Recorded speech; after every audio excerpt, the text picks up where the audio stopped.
Hi there guys, welcome to another Ross Perry Productions video.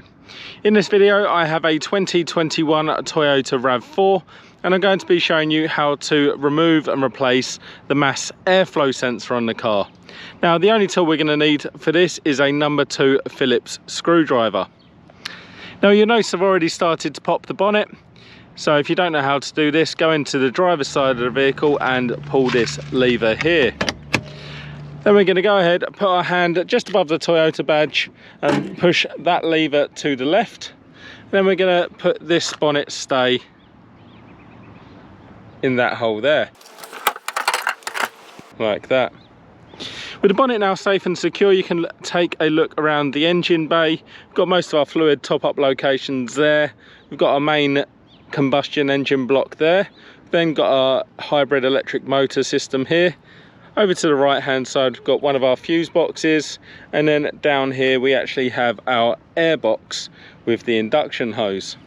So as you can see, this is actually our MAF airflow sensor right on top, and it does have an arrow showing the direction of flow as well. So the first thing we're going to do is remove this electrical connection. There is a button on top, so just give that a push and pull that off. And then this is where we're going to use our number 2 Phillips screwdriver. So we're going to take both of these screws out.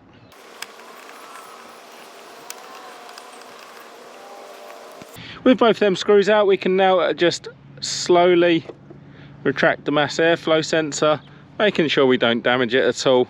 And that is our MAF airflow sensor out. Now there is all of the relevant numbers on the top there, but I won't read them out because I'd like you to check the ones on your model in case it's got a slightly different engine or part number. But you can also check the part number using your VIN. Now I've also made a video on where you can find your VIN number, so just check that with your local parts supplier.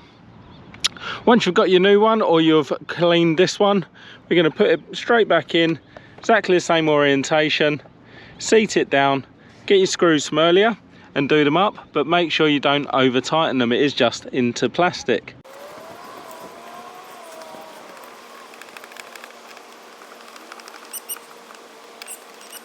Once you've done them up, just get your electrical connection from earlier, popping that straight back on till it clicks. And then that's how easy it is to remove and replace your MAF airflow sensor. And this is the 2021 Toyota RAV4 hybrid model. And if you found that video helpful, please do give me the thumbs up, leave me a comment down below, check out some of my other videos and subscribe to my channel.